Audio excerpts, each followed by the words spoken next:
প্রিয় বন্ধুরা, আজ আমরা মোংলা যাব।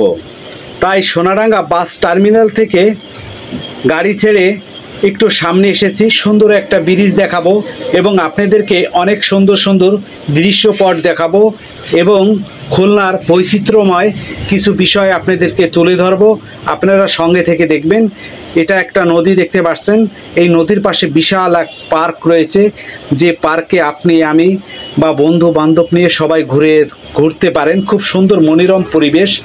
আপনি যে রাস্তা দেখছেন, রাস্তাটা খুব সুন্দর। গাড়ি কিন্তু ঝাঁকানাকা মানে গাড়ি শুধু ঝাঁকানাকা করতে আছে। রাস্তা খুবই সুন্দর। কতখানি রাস্তা একটু খারাপ আছে, তাই এখানে ঝাঁক শুরু হয়ে গেছে।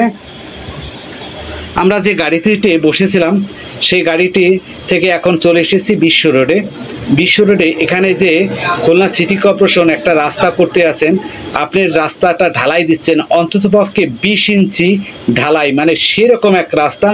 বাংলাদেশে এত ঢালাই দিয়ে কোথাও কোনো রাস্তা করেছেন কিনা জানি না। বিশাল সেই সুন্দর একটি রাস্তা নিয়ে আপনাদের মাঝে হাজির হয়েছি। সামনে রয়েছে 0 পয়েন্ট। আপনাদেরকে খুলনা যে 0 পয়েন্টটি দেখাবো। কিন্তু আমরা পিছনে যে রাস্তাটায় এসেছি সেই রাস্তায় উঠলে কারো যদি মাজা বেঁকা থাকে, কারো যদি মাজা তেড়া থাকে, তাহলে মাজাগুলো আপনার সোজা হয়ে যাবে। অলরেডি আমরা কিন্তু 0 পয়েন্ট চলে এসেছি। আমরা চলে যাব রূপসা সেতুর দিকে।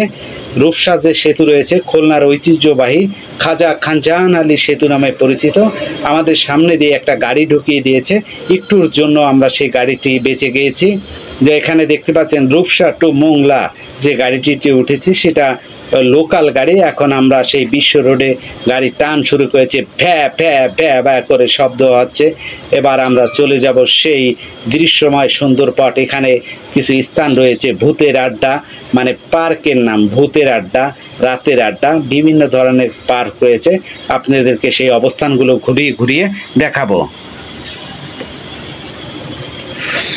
আপনারা সঙ্গে থেকে সব কিছু দেখতে থাকেন, সঙ্গে থেকে সব কিছু উপভোগ করতে থাকেন, তাহলে আপনারা বুঝে যাবেন। রাস্তার মাঝখান দিয়ে সুন্দর সুন্দর গাছ, দৃশ্যপট লাগানো হয়েছে।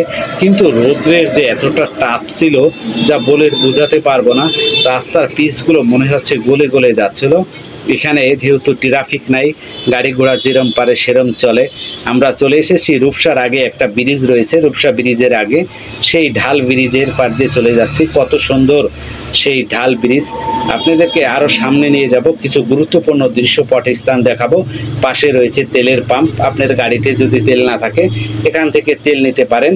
এখানে রাস্তার মাঝখান দিয়ে আপনি কোথায় কিভাবে যাবেন সমস্ত ধরনের চিহ্ন, সমস্ত ধরনের সব কিছু এখানে দেওয়া রয়েছে। আর একটু সামনে গেলেই পাবেন অত্যন্ত সুন্দর কিছু দৃশ্যপট স্থান আপনাদের মাঝে তুলে ধরা হবে।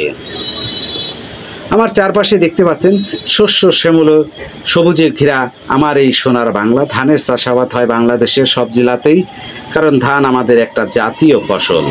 আর এই ধান, মাছ ঘের রয়েছে চারপাশে, গলদা চিংড়ি, বাগদা চিংড়ির গাড়ি তো চলছে রে ভাই, চলছে, সেই ধুমাধুম গাড়ি চলছে। এটা ভোরের একটা দৃশ্য। যাই হোক, আমরা এখান দিয়ে যাচ্ছি, চারপাশে ভালো সুন্দর সুন্দর দৃশ্য। আর একটা ব্রিজের পারে উঠে গেছি। এটা কিন্তু রূপসা সেতু ব্রিজ নয়, তার আগে কিছু ছোট ছোট ব্রিজ আছে। সেই ব্রিজগুলো সৌন্দর্যময় দেখার এবং সৌন্দর্যময় ব্রিজ, সেগুলো আপনাদের দেখাচ্ছি। চারপাশের দৃশ্যগুলো দেখাচ্ছি। গাড়ি খুব সুমধুর টানে টানতে আছেন। আর ঝাঁকানাকা দৃশ্য তো আপনাদেরকে দেখালাম। এখানে চারপাশ দিয়ে বিভিন্ন ধরনের মানে আপনার আবাসিক ভবন হচ্ছে। যেহেতু খুলনা এখন উন্নতির দিকে, পদ্মা ব্রিজ হওয়ার কারণে খুলনা অনেকটাই মানে উন্নত আগে থেকেই ছিল।